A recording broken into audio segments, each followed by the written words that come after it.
All right, what's up, guys? Welcome back to another episode of the Living the Dream podcast. Today on the show, we have Branch Isole, who is an author, storyteller, and poet. Branch, how you doing? Good evening, Timothy. How are you? I'm doing well, thanks.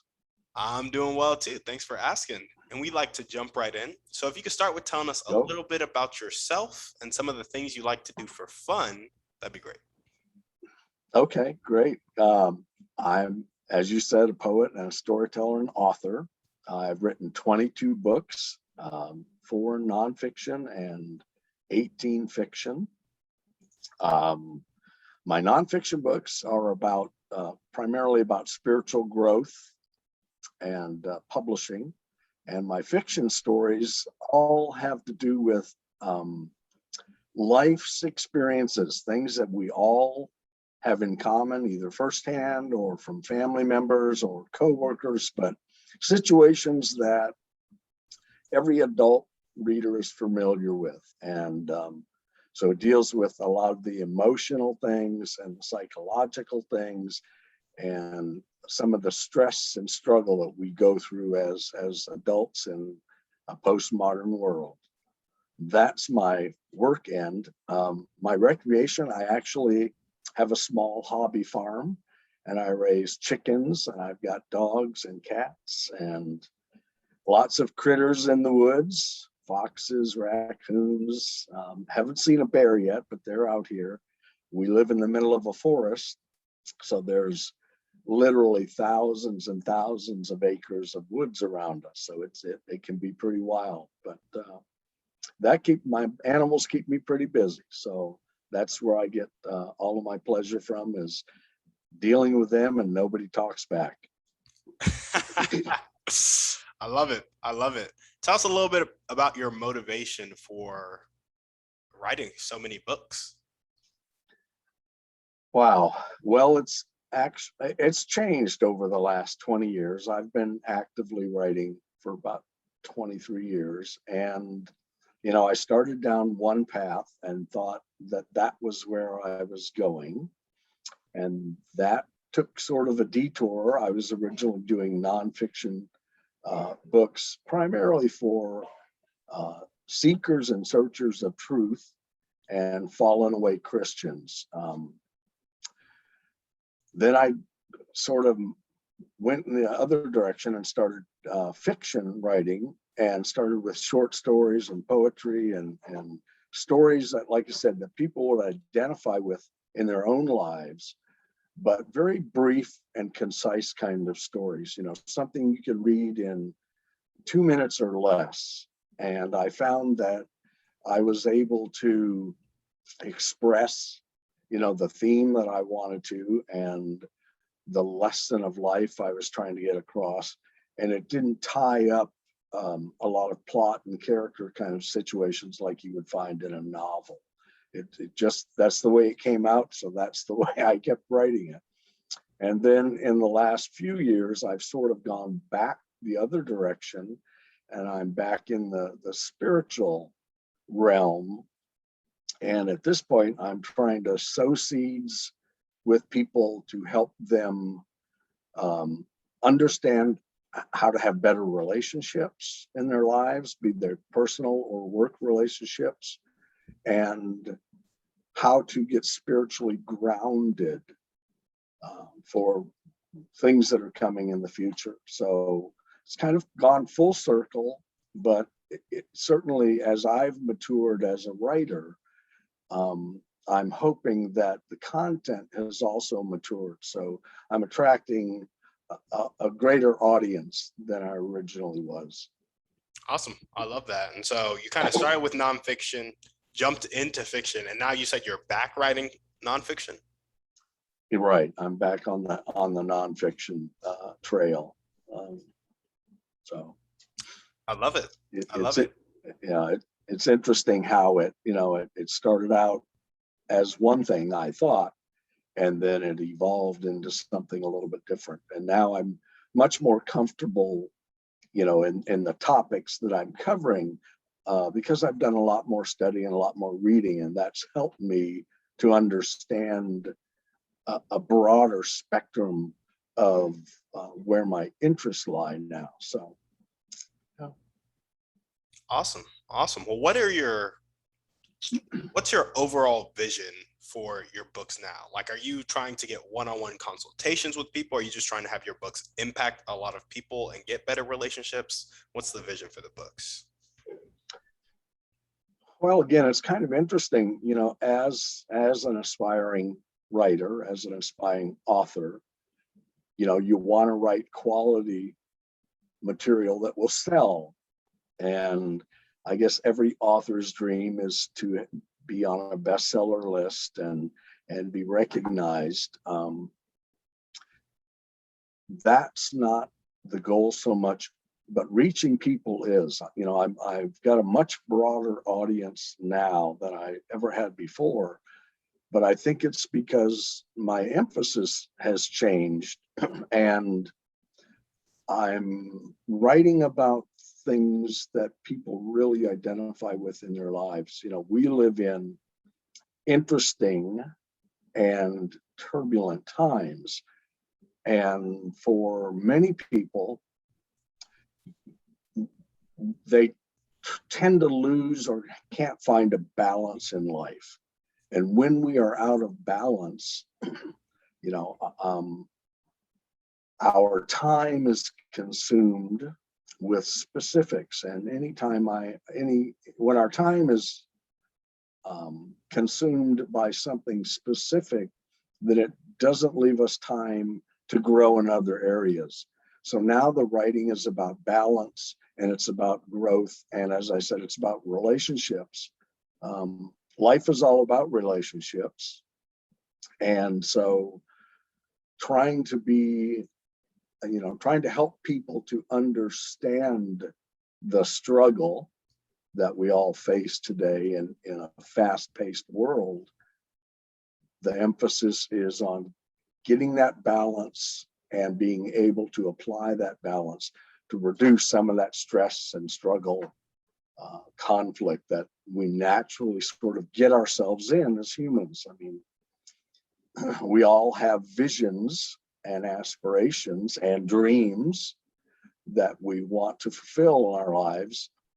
And because of the world we live in, we often sacrifice, different parts of our lives that we then find out, gosh, I shouldn't have, taken so much time away from my family in order to, pursue my career. So this idea of balance, how do we get balance back in our lives so we can, do well in our careers, so we can also have relationships with the people who are important to us.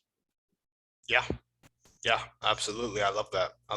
And your vision for the books is to reach people with them, help them get to that balance, apply that balance, so they're not experiencing that regret later in life.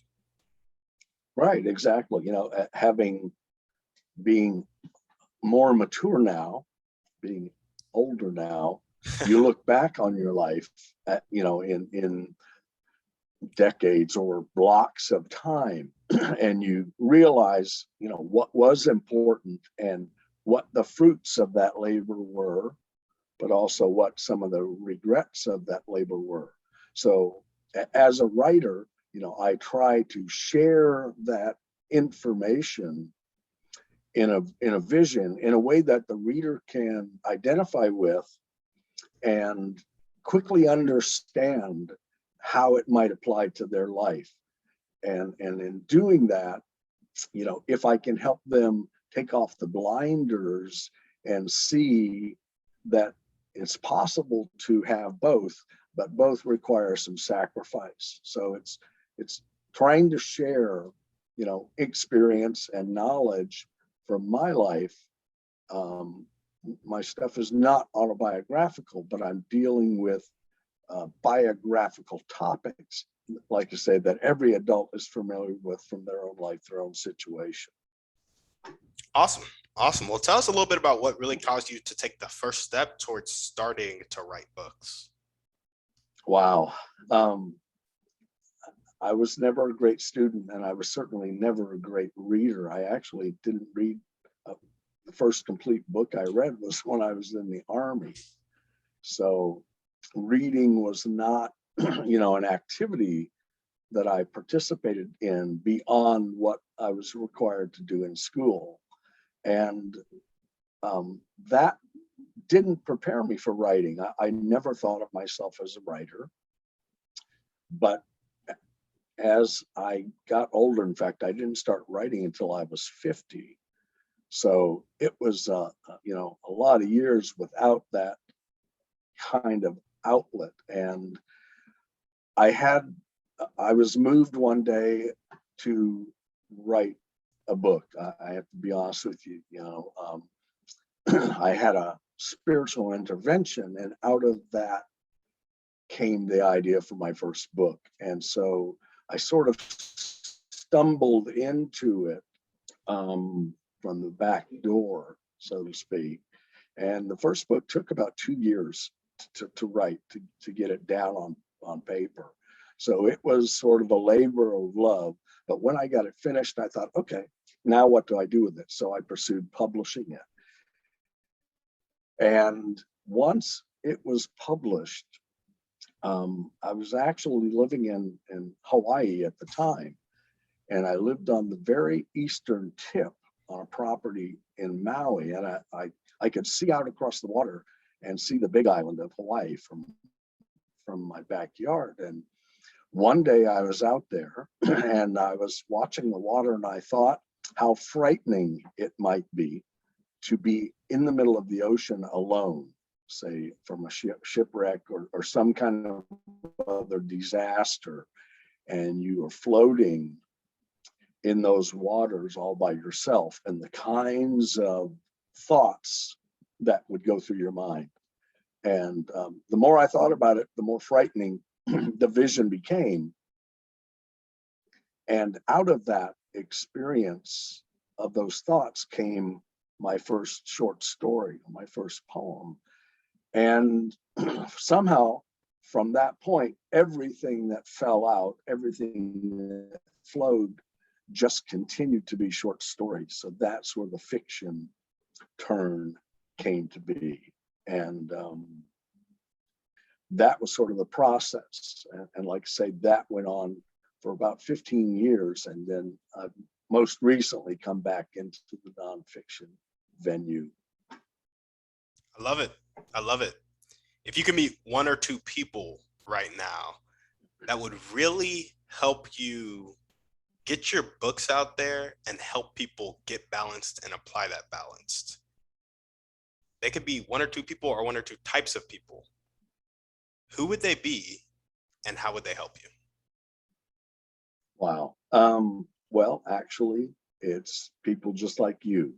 Since I've gotten into the podcast realm as a guest, on different kinds of shows, because of the 4 or 5 topic areas that I share and specialize in, it allows me to go across different contents that podcast hosts have. And the podcast as a venue, as a medium, has been just a real boost for me and my writing, my book sales.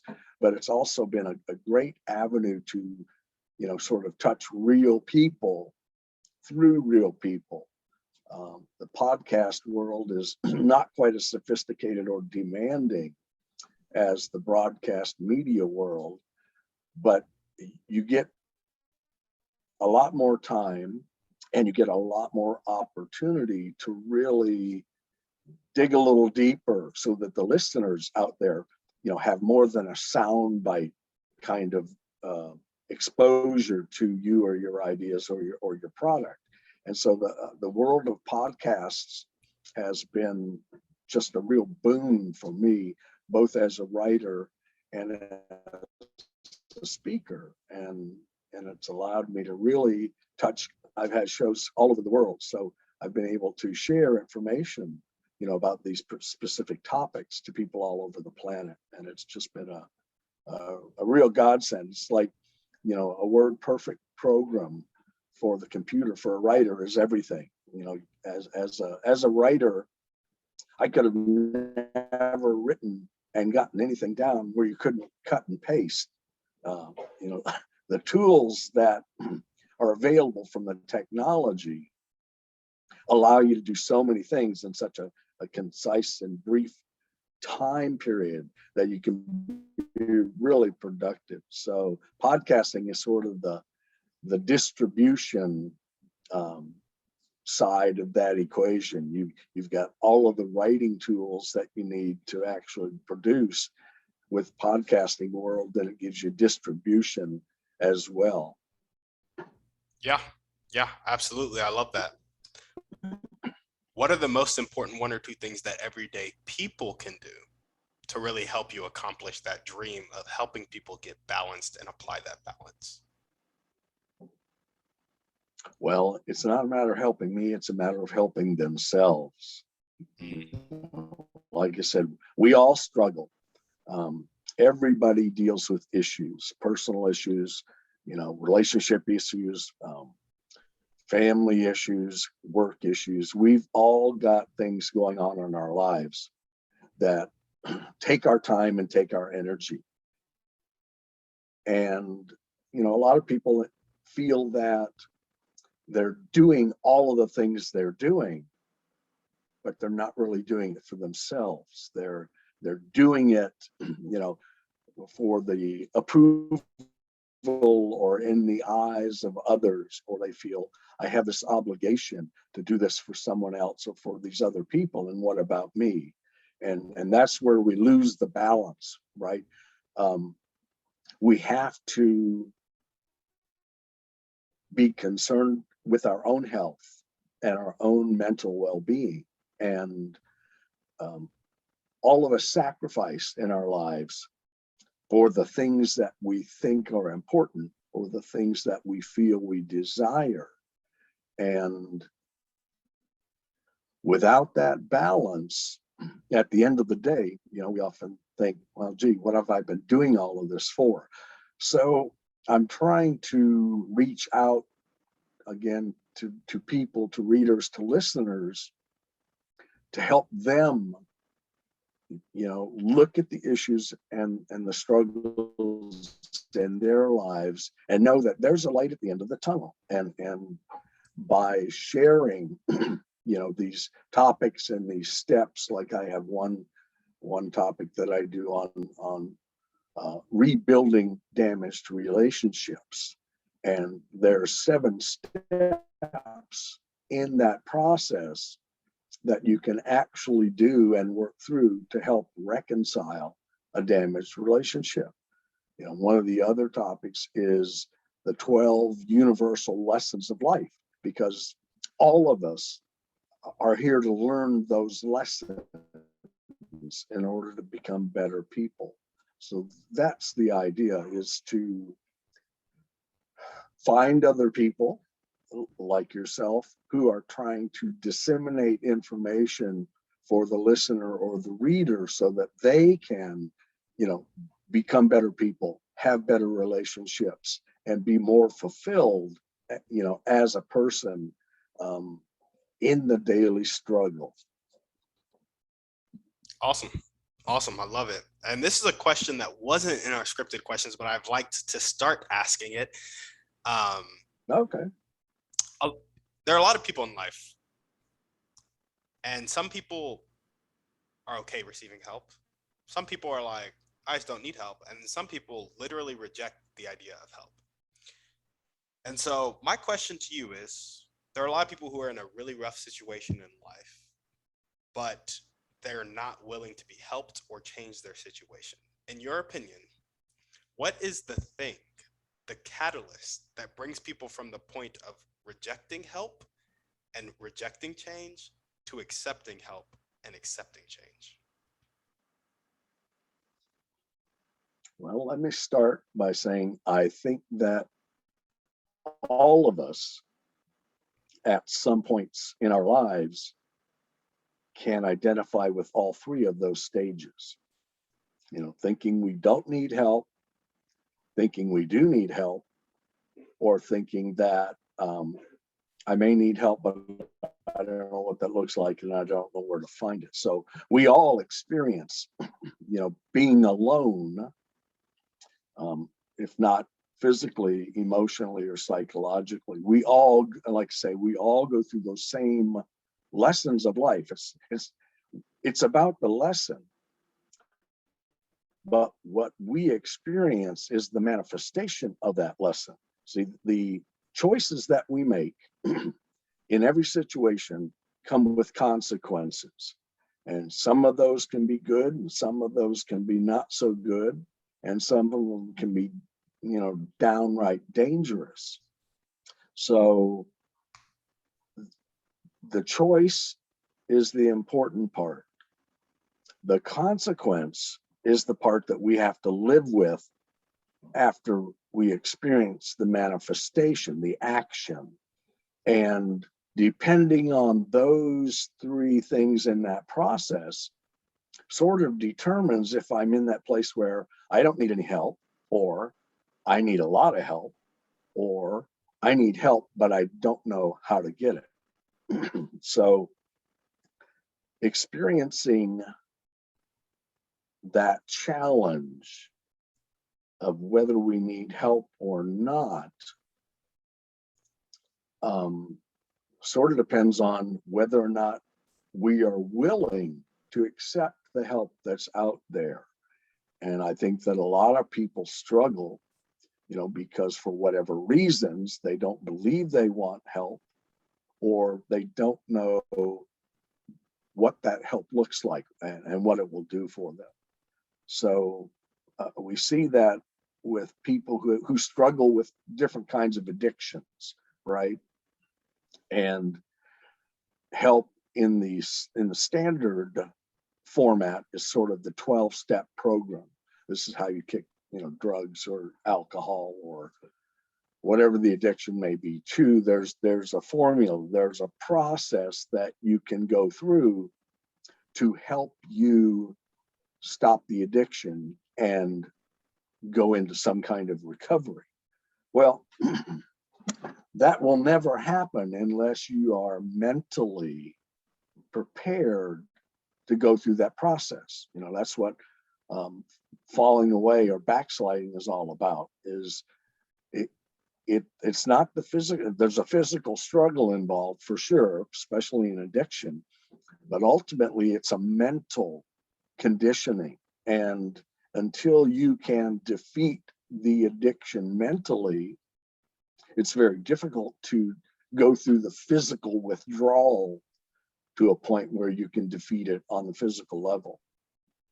So all that being said, people have to want help, and then they have to search out for the correct kind of help that will help them, address the issue or the problem, and then figure out a solution. Gotcha. I don't know if that answers your question. It does, but just a little follow-up for those people who are like, you said people have to accept help. Like that is step one. No. Or people have to be willing to accept help. Exactly. They have to consider, I need help with this and I can't do it on my own. Yes. For those people who are like not in that mind space right now, what is the thing that brings them to that mind space? When they get to rock bottom, whatever rock bottom looks like for them, when their life is on the line, they will have the ultimate decision of life or death. Okay. There's 5 basic motivators in life that apply to every one of us in every situation that we face. And those 5 are need, want, status, love, and fear. And fear of loss is the greatest of all. And the greatest fear we face is loss of our life, is death. And, when a person hits rock bottom, whatever rock bottom looks like for them, they will have to make a decision. And for some, sadly, they lose their life by not thinking or needing or believing they need that help, and they're willing to go get it. For people who reach that point in their lives and convince themselves that there may be another option, then perhaps they'll get help. Now, what I try to share and sell, if you will, is if you're not spiritually grounded, it becomes very difficult for you to make that leap, to pull the trigger and make that jump for help. If you get spiritually grounded, you will start to discover a few things about yourself. Number one, you are lovable. Number two, you are worthy. And number three, you are worthy of being loved.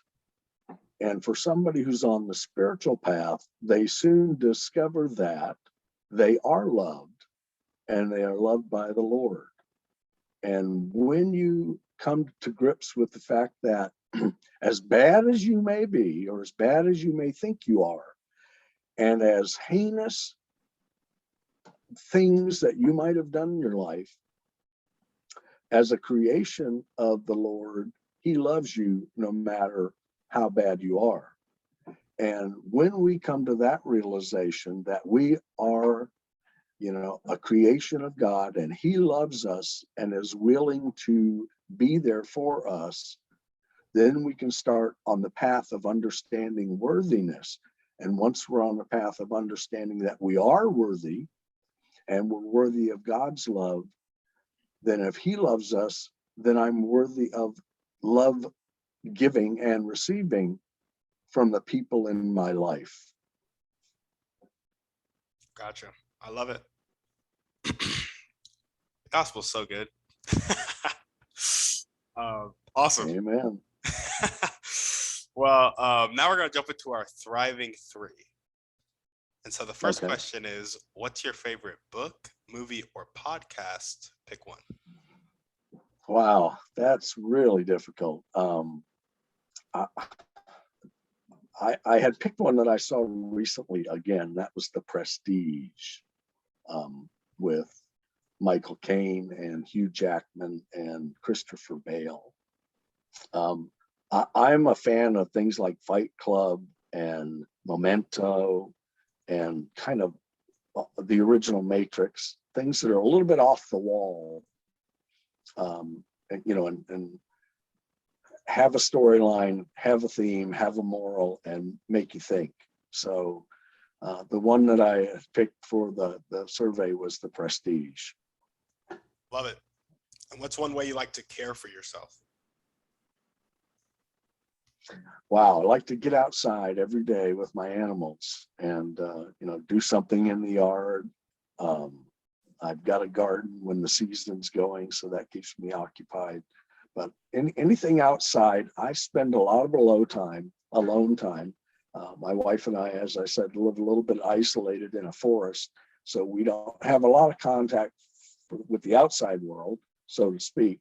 So I get that contact, on the internet and through the podcast and preparing for those things. But I like to be outside, especially, I live in a region where the weather is pretty temperate, so I can get out just about all year long. And so being outside with the animals is sort of my recreation. Yeah, I love it. And what is one action step you can take right now or continue to take if you're already taking it to really reach people, help them get to that balance and apply that balance? Wow, just keep doing podcasts. I'm just amazed how many different podcasts are out there. Just about, any, content or theme area you could think of, there's somebody out there talking about it. So yeah, that's been a great outlet, and it allows me to reach people, virtually every day between my website and my YouTube channel and all the things that we post.